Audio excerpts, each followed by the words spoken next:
Se vive solamente una vez. Acabada la guerra civil, los españoles tuvieron que aprender a soñar para sobrevivir frente a las adversidades en unos tiempos de miseria y de dolor, bajo una dictadura tan católicamente piadosa como políticamente despiadada. El régimen de Franco se esforzó en anular los avances sociales conseguidos por la República, especialmente en educación y género. Para ello buscó sustento ideológico en las doctrinas de una iglesia inquisitorial. La tiranía franquista invadió los espacios más íntimos de la vida privada. A una profunda miseria y una represión implacable se sumó la imposición de una moral rancia hasta el absurdo, y España quedó sometida a la disciplina de un cuartel y la moral de un convento.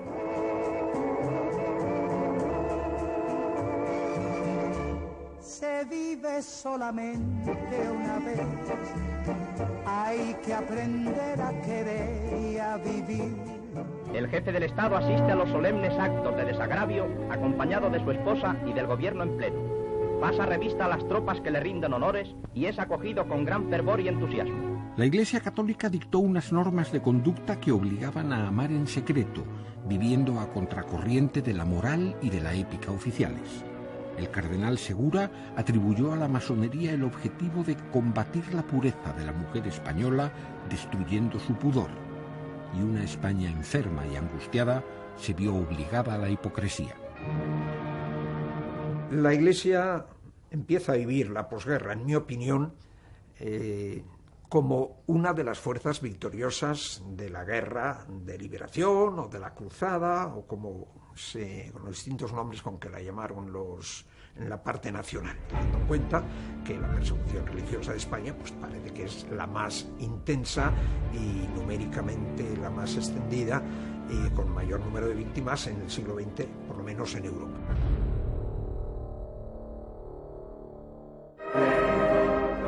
Madrid. En la iglesia de Santa Bárbara tiene lugar un acto religioso hondamente emotivo en que el caudillo hace ofrenda a Dios de su espada victoriosa ante el cardenal primado. El régimen no tiene moral, ahí hay un gran vacío, y ese vacío es llenado por la Iglesia. Aquella expresión de que la Iglesia dio soporte y sustento al franquismo, eso no es cierto. La Iglesia es el franquismo, es indisoluble. El cardenal arzobispo de Santiago contesta la invocación de su excelencia y le felicita por haber sido elegido por Dios.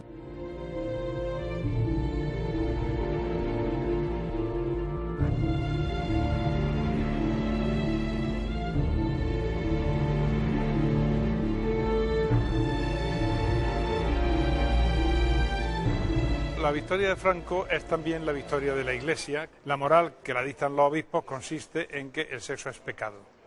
No solo es pecado el sexo fuera del matrimonio, sino que incluso dentro del matrimonio puede ser pecado. Yo no sé si este amor es pecado que tiene castigo, si es fatal a las leyes honradas del hombre y de Dios. Mientras el régimen manifiesta una conducta extremadamente dura y estrecha, bueno, la propia de la Iglesia en aquellos momentos, por otra parte, el régimen, la dictadura, no tiene ningún empacho en torturar, en maltratar, en vulnerar todo tipo de derechos humanos en las comisarías, en las cárceles. La Iglesia lo que aplica es la moral vigente en el mundo universo, ¿no? En el mundo universo católico, ¿se entiende? Es decir, la moral de Trento. Y entonces las relaciones entre hombre y mujer previas al matrimonio pues están absolutamente reglamentadas por ese puritanismo de que no es posible ningún tipo de contacto físico. Así se cumple la cristiana festividad en la residencia de su excelencia el jefe del Estado español, ejemplo de hogar cristiano y símbolo de las creencias y virtudes que adornan a la católica población española.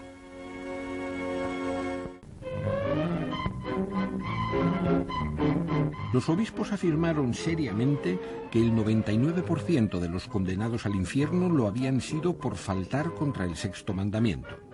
Tal vez por eso, el cardenal Plaidenniel ordenó que las faldas taparan las rodillas y las mangas llegaran a los codos, además de cubrir los muslos infantiles. Y el padre Laburu diseñó unos bañadores púdicos que se inflaban como globos al entrar en el agua. Las últimas novedades para la playa, grandes creaciones de la moda veraniega. Todo ello nos prueba que España no está sujeta a la servidumbre de la moda extranjera. El baile agarrado fue declarado pecado mortal por el cardenal Pedro Segura y Sáez, que consideraba a Franco blando frente al mal, y la ternura quedó prohibida cuando el obispo Modrego Casaus proscribió todas las actitudes indecorosas y el descoco en las manifestaciones de afecto. El pecado estaba presente siempre y había que ser muy modesto, y si decías ibas un poco llamativo, estabas cometiendo pecado. Simplemente mirar, como miraras con una mirada que no les parecía muy clara, era pecado. Mirar era pecado. Había una serie de religiosos que de verdad temorizaban a los chavales, y los atemorizaron con aquellos ejercicios espirituales tremendos, aquellos follones, aquellos jaleos de ese niño que aquella noche tuvo pensamientos impuros y murió. Aquí veis. Y entonces te enseñaban un dibujo y se veía una cama con el niño muerto y tal, y alrededor, por la alfombra, se veían las pisadas del demonio que había dejado quemada la alfombra. O sea, era una cosa. Tomar la vida en serio es una tontería, no es un misterio, hay que vivir. Lo malo es padecer preocupación, lo bueno es carecer de corazón. La chica tenía que llegar virgen al matrimonio. Es increíble, pero todas las mujeres llegaban vírgenes al matrimonio, o una gran parte de ellas. Por lo tanto, no podían ceder sexualmente a las imposiciones del novio, porque entre otras cosas el novio podía dejarlas después. Así que tenían que guardar el virgo hasta el matrimonio. En todo caso podían dejarse tocar un poquito, pero todo eso había que decírselo después al confesor en el confesonario, y los confesores se ponían como Dios en el Sinaí. Vino una compañera mía de colegio que era de un pueblo, y la pobre venía llorando desatada. ¿Qué te pasa? Ya teníamos alrededor de los 17 años y me dijo que me ha dejado mi novio. Digo, bueno, mujer, eso tampoco, ya encontrarás otro. Dice, no, porque es que soy de pueblo y en mi pueblo si el novio me deja, yo ya no puedo volver a encontrar nunca otro novio de mi pueblo. Niña Isabel, ten cuidado, donde hay pasión hay pecado. Niña Isabel, Azucena, ten cuidado con la pena. Había una plaza de pueblo con un templete en medio donde la juventud bailábamos, los chicos y las chicas bailábamos. Todo eso estaba vigilado por fuerzas vivas que consistían generalmente en un número de la Guardia Civil del cuartel cercano, y además o el párroco, don Antonio, o don Víctor, que era el coadjutor de la iglesia. Si había una agarrada, por ejemplo, con un paso doble, inconcebible, es que se levantaba el religioso, le decía a la gente de la Guardia Civil, aquellos, se levantaba y te separaba. Los guardas, que en lugar de dedicarse a velar porque nadie destrozara los árboles, lo que hacían era un seguimiento de todas las parejas que entraban en el parque y esperaban justo el momento más delicado de la relación entre la pareja para presentarse e imponer una multa. Esa multa, al principio del franquismo, te podían llevar a comisaría tranquilamente, tomar declaración a la pareja con la vergüenza que se suponía para los dos y sobre todo para la mujer, ¿no? Pero también, además de una multa pecuniaria, te sacaban en el periódico con los nombres. No olvidaré yo jamás el beso aquel que te di, que aprisionó nuestro amor aquella tarde feliz.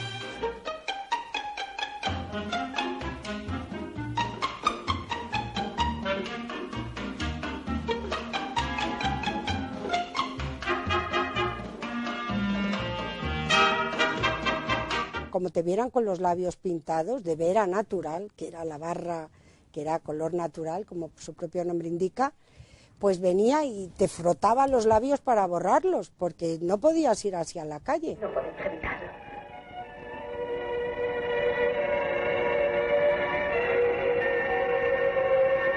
novios que practican hasta cierto punto el sexo se van a los cines a la última fila, que se decía la fila de los mancos, porque se ponían el jersey o el abrigo con el pretexto del cine, que los cines en invierno eran helados, se lo ponía así por encima, entonces no se veían las manos, ¿no? Las manos, mientras tanto, estaban manipulando, obviamente, ¿no? O sea, la masturbación, que era lo que podían aspirar los novios, ¿no? Amor mío, love me forever, and let forever begin tonight. Y había un loro que cantaba: amado mío, te quiero tanto, que oírlo por la ventana, al loro cantar amado mío, y pensar que iban a venir a llevarse al loro y a la familia del loro y todo, eso era un Jueves Santo, y ya el viernes, el sábado y el domingo el loro no cantó. Ha nacido el imperio de los yugos de las fletas y la fe. Yo no aprendí el cara al sol en el seminario, pero el patriarca de Madrid, que era el obispo, tenía interés en que los seminaristas tuvieran una experiencia de pastoral juvenil yendo a los campamentos de verano del Frente de Juventudes. Y entonces, claro, pues el capellán o el seminarista que iba como ayudante de capellán, pues que duda cabe, se introducía en ese ambiente, se encarnaba en esa cosa.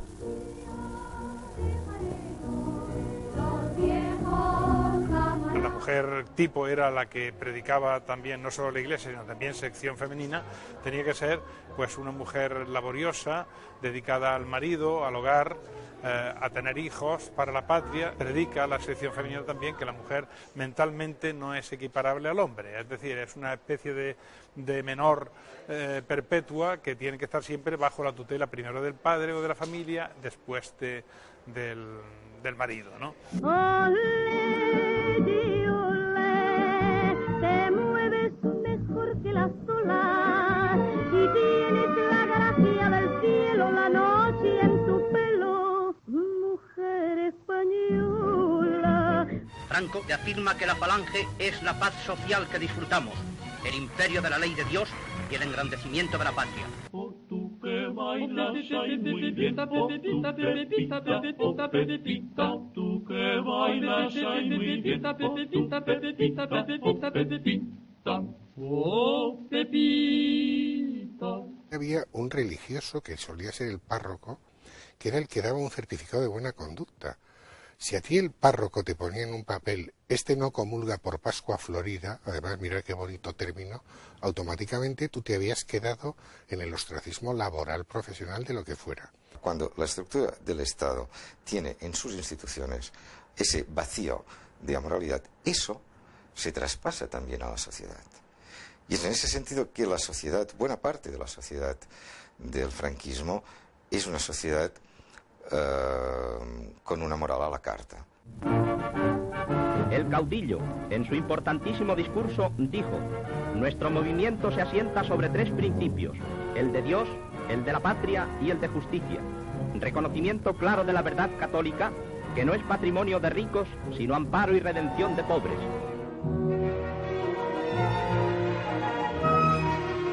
La moral del convento ocultaba la amoralidad de la dictadura, que incubó una corrupción generalizada.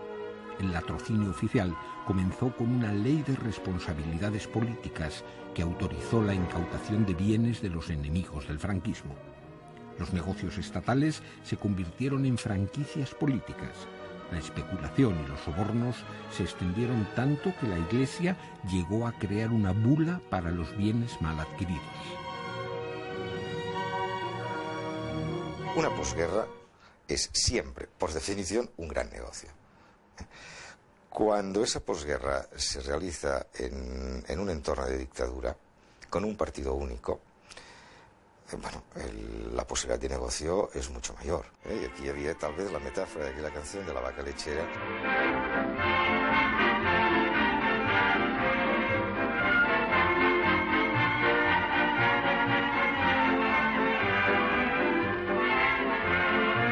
Realmente se está ordeñando muy bien a la vaca, ¿no? Y por eso tener una camisa azul ayuda a tener dinero, ayuda a especular. Tener la camisa azul desde el punto de vista histórico es tener una garantía de amoralidad. Y siempre, en todas partes, Franco se halla presente junto a su pueblo.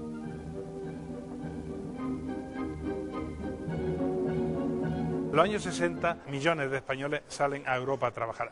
Ven cómo viven los europeos, ven cómo piensan los europeos y eso lo asimilan. Y por otra parte, la invasión del turismo. Vienen muchos millones de turistas aquí que traen otras costumbres y una moral mucho más relajada. Entonces el español rápidamente se asimila a eso. Y frente a eso, ni el gobierno ni la Iglesia lo pudieron contener.